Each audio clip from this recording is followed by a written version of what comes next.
Assalamualaikum warahmatullahi wabarakatuh.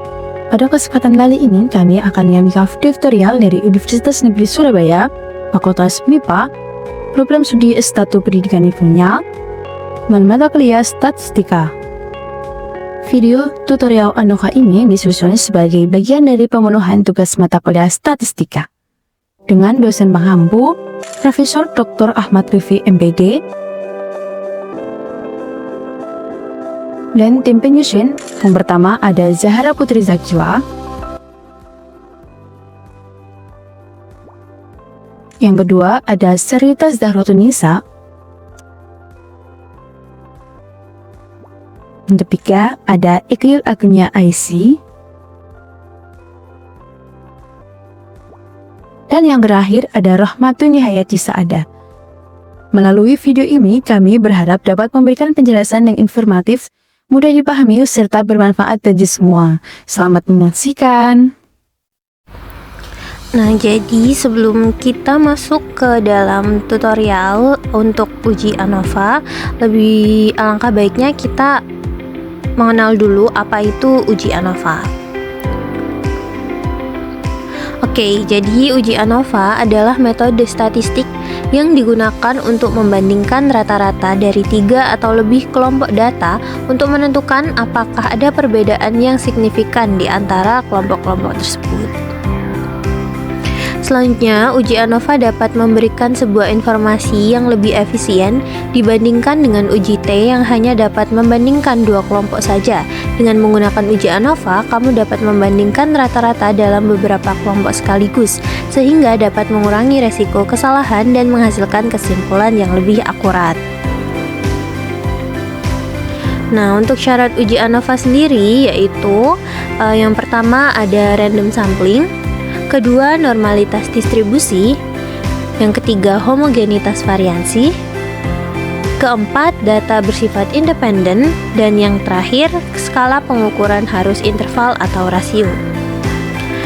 Selanjutnya untuk fungsi uji ANOVA sendiri, yang pertama itu ada menguji perbedaan rata-rata, kedua menjelaskan variasi data, yang ketiga membantu pengambilan keputusan, dan keempat digunakan dalam berbagai bidang.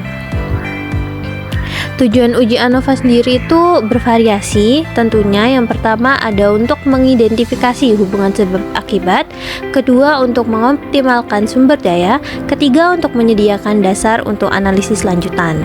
Selanjutnya jenis-jenis ANOVA itu ada 3. Yang pertama itu ada one way ANOVA, kedua two way ANOVA, dan yang terakhir ada repeated measures ANOVA. Pada uji ANOVA kali ini, kita memiliki data post-test dari kelas kontrol, kelas eksperimen 1, dan kelas eksperimen 2. Yang pertama pastinya kita masuk ke aplikasi Jamovi, kemudian masuk ke bagian analisis. Dan saat kita klik pada bagian A, akan muncul kolom data variabel. Pada kolom ini kita bisa mengatur variabel yang akan kita gunakan. Di sini pada kolom A diganti dengan post test sebagai variabel untuk jumlah skor. Oleh karena itu, untuk setting measure type-nya pilih continuous, kemudian untuk data type-nya pilih desimal. Selanjutnya pencetatan dan next. Untuk bagian B diisi dengan kelas dengan measure types-nya nominal dan data types-nya yaitu text.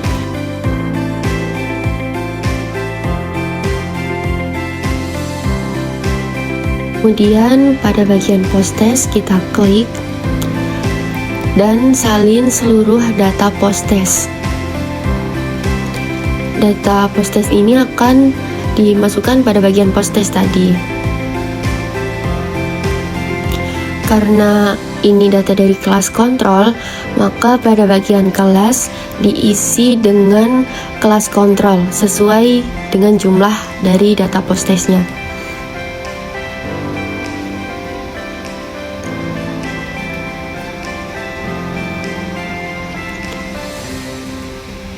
Hal yang sama kita lakukan kepada kelas eksperimen 1 dengan menyalin, kemudian ditempel pada bagian post test di kolom selanjutnya. Kemudian kita masukkan juga kelas eksperimen 1-nya.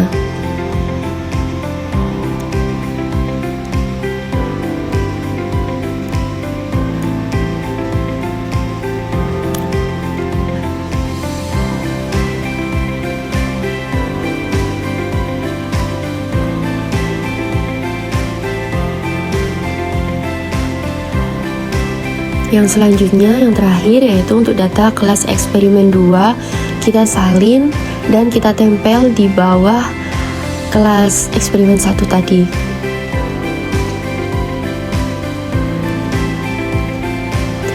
Kemudian pada bagian kelas kita isi sesuai dengan kelas eksperimen 2.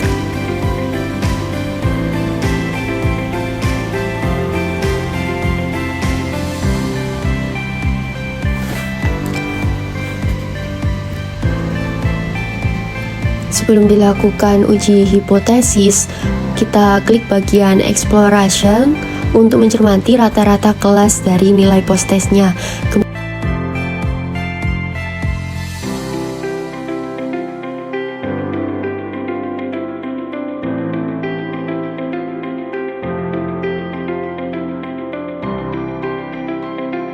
Kemudian klik deskriptif, masukkan data post-test pada kolom variabel dan kelas pada kolom split by. Di sini kita mendapatkan data mean atau rata-rata dan data standard deviation. Setelah itu, pada tab analysis, klik ANOVA dan klik lagi pada bagian ANOVA. Masukkan variabel nilai post-test ke dalam dependent variable, masukkan variabel kelas ke dalam fixed factor. Kemudian pada bagian effect size, centang eta kuadrat dan omega kuadrat. Selanjutnya, uji asumsi centang dengan klik homogeneity test, normality test, dan ggplot. Untuk tes post hoc variabel, kelas dipindah ke kolom sebelah kanan. Pada bagian correction, kita centang untuk pilihan Bonferroni. Nah, di sebelah kanan hasilnya akan muncul. Di sini sudah muncul nilai mean difference dari post hoc test. Bisa kita lihat. Kemudian ggplot, juga normality test. Selanjutnya ada homogenitasnya. Nah, pastinya juga ada uji ANOVA-nya tadi. Di sini ada mean square-nya, nilai DF. Dan ini untuk hasil dari uji deskriptifnya tadi yang terdiri dari mean, median, standard deviation, dan lainnya.